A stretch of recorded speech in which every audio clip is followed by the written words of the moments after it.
Hey everyone, welcome back to my channel.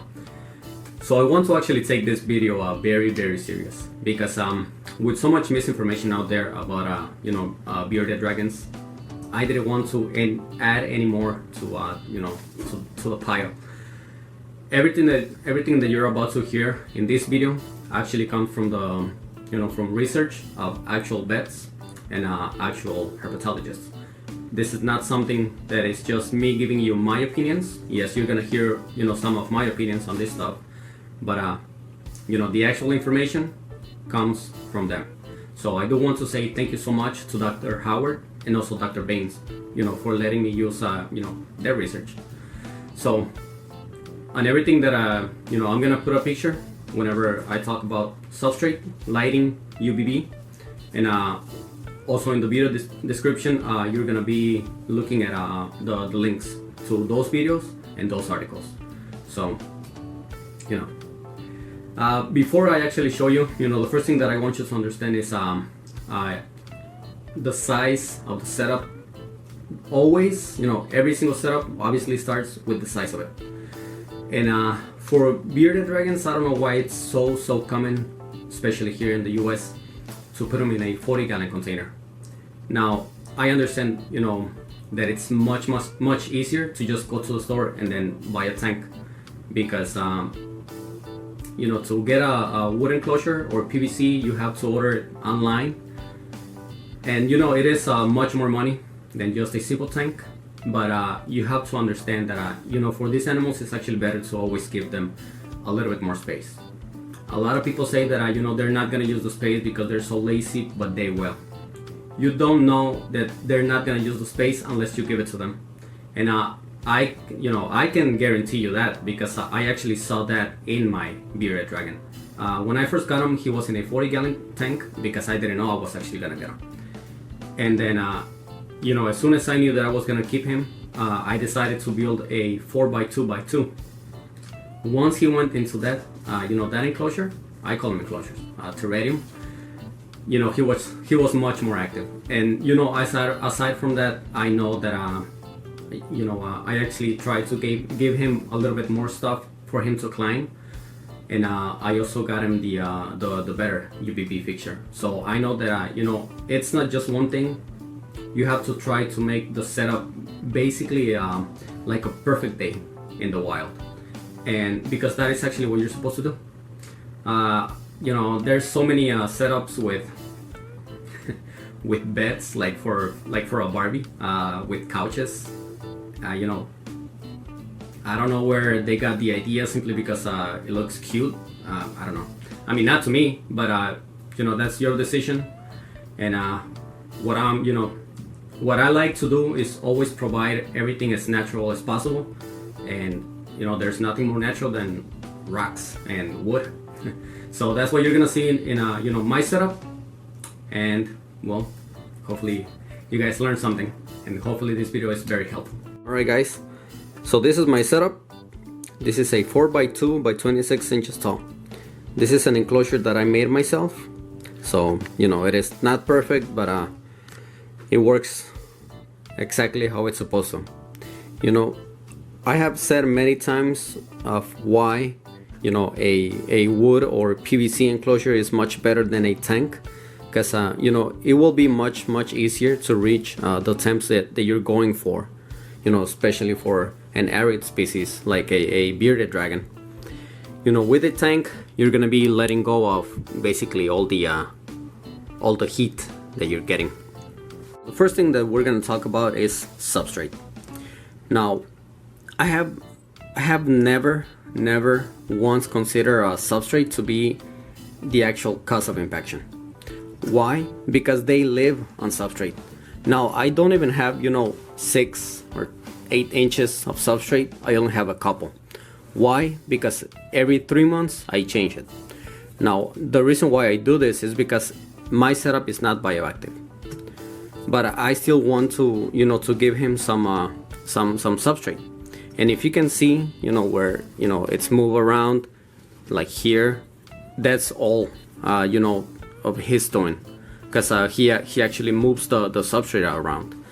Now, why is this such a big such a big debate of if they should have it or not. I really don't understand. But like I said, I'm not just gonna give you my ideas or my opinions. I'm actually gonna give you the a video from Dr. Howard, also known as Beardie Vet, where he actually shows you the substrate where they live. And it's not just one video. He also does a lot of videos, and I'm gonna put the link of 2 videos in the description.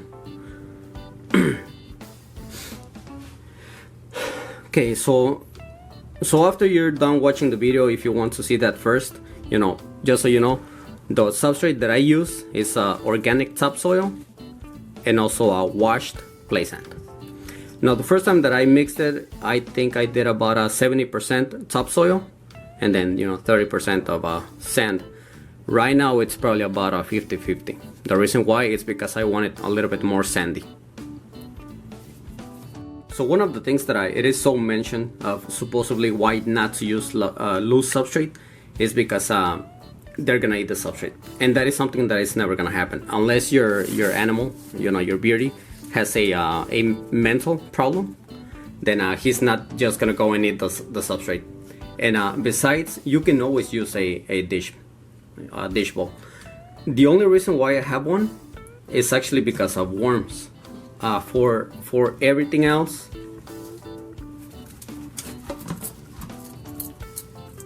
I don't use it. Not for crickets, not for roaches. I only use it for superworms. For my decorations, as I said, I do not use couches or Barbie beds. I actually use rocks, real rocks. Ow. And wood. That's actually just what I use. If the only other thing that I have is heights. Now I do love the heights that they look natural. Maybe they're not, but at least they look like it. And whenever you're gonna get a hide for a full-grown bearded dragon, always get a big hide. All right, it's always better to give them some space. Now I did choose, specifically for him, these 2 ones. Now this one, first of all, is because he actually goes in there. Excuse me, buddy. He will actually dig right there, and whenever I see this, I actually cover it. Next time that for him to be able to go in there, he actually has to dig, which he does. And then the other one here, this is basically what I have as a hide for the cold side. And he will go in there, sometimes come out through the top, or basically just go on top and then lay right there. And this is basically another basking spot, but this is not for the heat. This is actually for the UVB, which I will talk about it in a few minutes. So another thing that is debatable for whatever reason is if you should add water or not. I mean, keep a water dish in there. Actually, yes, you do. You need to have one always at all time. I actually just changed the water. I don't even know if you can see it. You see? But I moving the stuff around, I just threw some a little dirt in there, which is completely fine. I mean, it's not like they live where it's where the water is always completely clean. But once it dries, I always rinse it, and I always add clean water. Now, it is said that supposedly you will never almost see your bearded dragon drinking water from standing water, and this might be true. In a couple of years, I have seen him only twice drinking water from here. But still, you want to offer it because it's not just about them drinking water from here.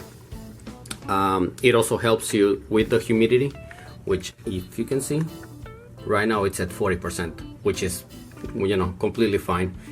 Even if I would add much more water, so the humidity could go a little bit a little bit higher, even if it went to 50, that's completely fine.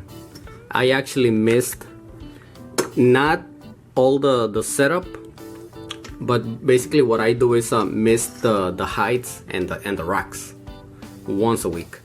Not a lot, so that the humidity doesn't go to 80%. I always try to keep it below 60%.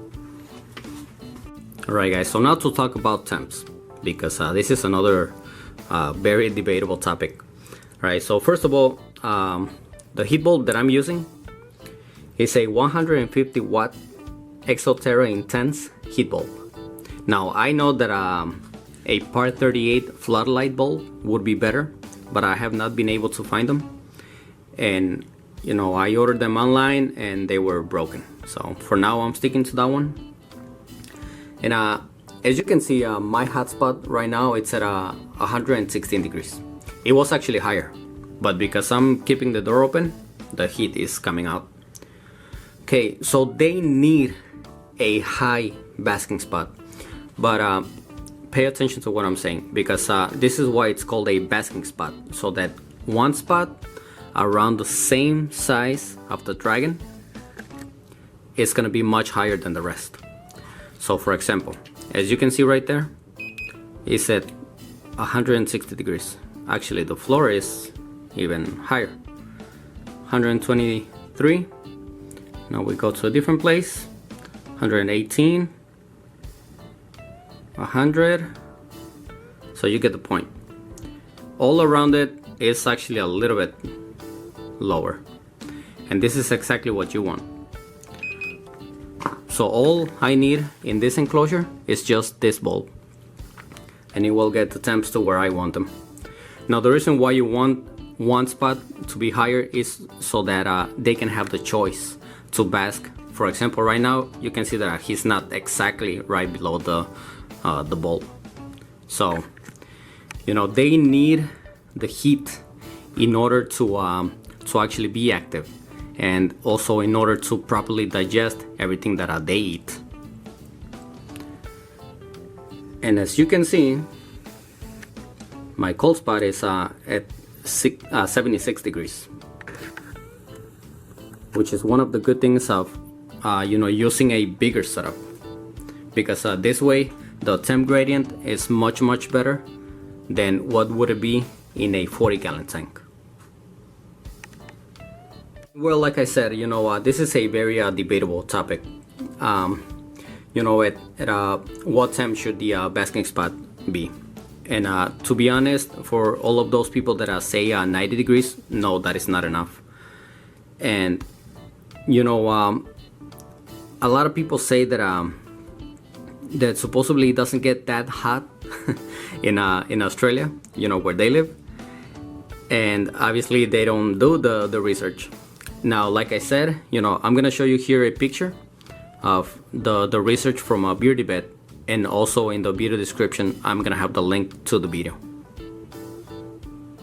Alright guys, so the last thing to talk about is the UVB. You need to provide UVB for your dragon, because if you don't, or maybe it's not even enough, then you are running the risk of your dragon getting metabolic bone disease, which is something that you don't want. I see a lot of people that they use the compact or coil UVB, and that is not good enough. You need to provide a linear UVB tube. Now the one that I'm using, this is a 30-inch Sumer T5 high output 10.0. If my setup was a little bit shorter, then maybe the T8 would be good enough. But like I said, this is one of the reasons why I wanted to leave this at the end, because at least to me, this is a little bit more complicated to understand. Okay, so I'm actually gonna leave a picture right here so that you can see how much UVB Beardie Dragons required. Now this is from a post from Beardie Vet. So of course, like I said, I'm also gonna leave the link in the video description. So according to the instructions from Sumer, the T5, it will give you UVB all the way to 30 inches away. So I don't have a solar meter, but I was able to find another YouTube video where they were actually measuring the UVB, and according to them, at 12 inches the UVB output will be at 3.9, which you can see that it's about the height of this log, which is what I was actually telling you.